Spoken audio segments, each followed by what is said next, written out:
নমস্কার বন্ধুরা, আপনাদের সকলের স্বাগত জানিয়ে শুরু করছি আজকের আমাদের একটি নতুন রেসিপি। আজকে আমি আপনাদের সঙ্গে শেয়ার করতে যাচ্ছি ললেন গুড়ের রসগোল্লা। আপনারা ঘরে কি করে পারফেক্টভাবে তৈরি করবেন চলুন দেখে নেওয়া যাক।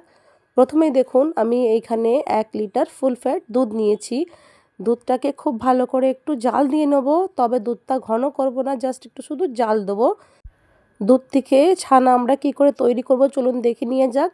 আমি এখানে দেখুন ভিনেগার নিয়ে নিয়েছি। আমি এখানে 2 টেবিল স্পুন ভিনেগার নেব, আর আমি কিছুটা জল ব্যবহার করব। আমি হাফ কাপ জল অ্যাড করে দেবো।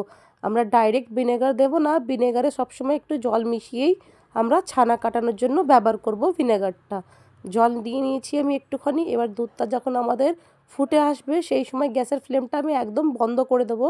তারপরে আস্তে আস্তে ভিনেগার আর জলটা যেটা মিশিয়ে রেখেছিলাম আমি একটু একটু করে দুধের মধ্যে দিয়ে দেবো, আর আমরা ছানা কাটিয়ে নেব।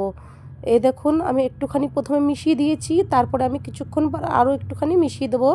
আপনারা দেখতেই পারবেন একদিকে দুধটা কিন্তু একদম ছানা একটা তৈরি হয়ে যাবে। দিতে দিতে একটু নাড়তে থাকবো, দেখবেন এই দেখুন ছানা আমাদের কিন্তু কেটে গেছে। আমি আর একটু কিছুক্ষণ রেখে দেবো এইভাবেই। তারপরে দেখবেন কিছুক্ষণ পর একদম আমাদের ছানাটা কিন্তু বেরিয়ে আসবে। তারপরে এই ছানাটাকে আমি একটু ভালো করে ছেঁকে নিতে হবে। দেখতেই পাচ্ছেন আপনারা কিছুক্ষণের মধ্যে কিন্তু আমাদের ছানাটা কিন্তু হয়ে গেছে রেডি। এবার আমি একটা বড় ছাঁকনির সাহায্যে এই ছানাটাকে ছেঁকে নেব। ছানাটা একদিকে থেকে যাবে আর জলটা আমরা ফেলে দেবো। আমি ছাঁকনি নিয়েছি বড়, আপনারা চাইলে কিন্তু একটা সুতির কাপড় দিয়েও এই কাজটা করতে পারেন। আমার কাছে সুতির কাপড়টা ছিল না অ্যাভেলেবেল, সেই জন্য আমি বড় ছাঁকনি দিয়েই এই কাজটা করেছি। ছেঁকে নেওয়ার পরে কিন্তু অবশ্যই ছানাটাকে একটু আমরা ধুয়ে নেব। ভিনেগার দেওয়ার কারণে ছানাতে কিন্তু টক ভাবটা থাকতে পারে, সেই জন্য একটু ধুয়ে নিলে টকটা আর থাকবে না। আর আমি এই ছানাটা এইভাবেই জলটাকে ছেঁকে এইভাবেই কিন্তু আমি আধা ঘন্টার জন্য রেখে দেবো পাশে, যাতে করে আমাদের যে জলটা রয়ে গেছে ছানাতে একটু আধটু যেতটা জল থাকবে সেই জলটাও কিন্তু বেরিয়ে যাবে। এই দেখুন একটু চামচে দিয়ে আমি এরম চেপে চেপে একটু ঠান্ডা জল দিয়ে ধুয়ে নিচ্ছি। আপনারাও কিন্তু ছানাটা অবশ্যই একটু ধুয়ে নেবেন।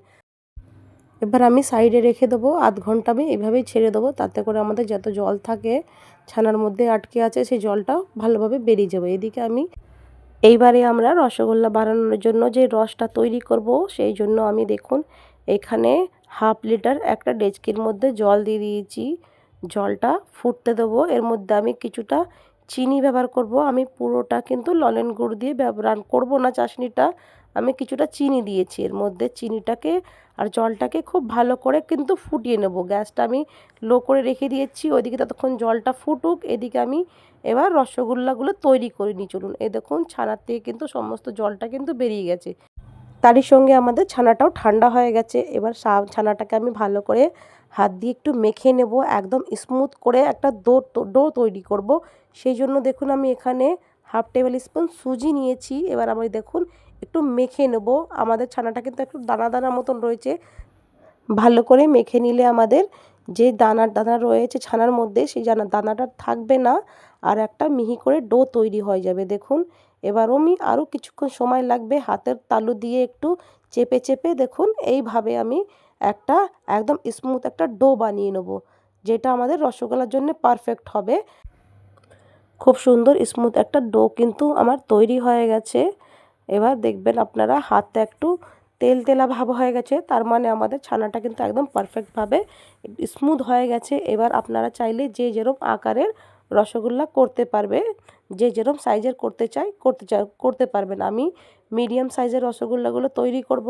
এই দেখুন একটু হালকা একদম আলতো হাতে কিন্তু রসগোল্লার তৈরি করে নিতে হবে, তবে কিন্তু একদম ভালো করে গোল আকারটা করবেন, একটু যেন ক্র্যাক না থাকে।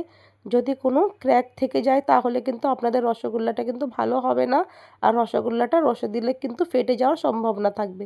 সেই জন্য একদম স্মুথ কোনো মানে ক্র্যাক ছাড়া আমরা রসগোল্লাগুলোকে তৈরি করে নিচ্ছি। একে একে আমি কিন্তু সবগুলোই রসগোল্লা তৈরি করে নিয়েছি। এইদিকে আমার জলটাও কিন্তু ফুটে উঠেছে জলটা।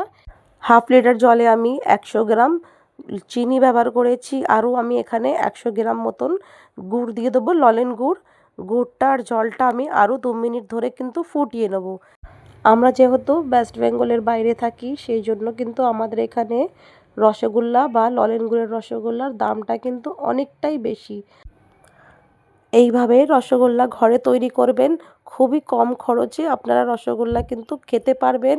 খুব সুন্দর একদম সফট রসগোল্লা তৈরি হয়ে যাবে। এবার আমি রসগোল্লাগুলোকে দিয়ে দিচ্ছি একে একে, রসের মধ্যে ছেড়ে দেবো। যতগুলো রসগোল্লা করেছিলাম আমি একই সঙ্গে একটা একটা করে আস্তে আস্তে ছেড়ে দেবো। দিয়ে আমি 10 মিনিট গ্যাসটাকে একদম লো করে ঢাকা দিয়ে রাখবো।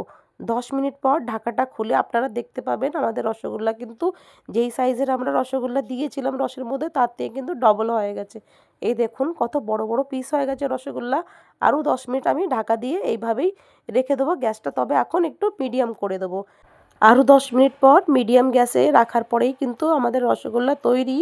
আমার এই রসগোল্লার রেসিপি যদি আপনাদের ভালো লেগে থাকে তাহলে আমার চ্যানেলটিকে লাইক করবেন, শেয়ার করবেন, সাবস্ক্রাইব করবেন। অবশ্যই কমেন্ট করে জানাবেন আমার এই রসগোল্লার রেসিপিটি আপনাদের কেমন লেগেছে। এবারের মতন আসি, আবার আসবো আমাদের আরেকটি নতুন রেসিপির সঙ্গে। ততক্ষণ আপনারা সকলেই ভালো থাকবেন,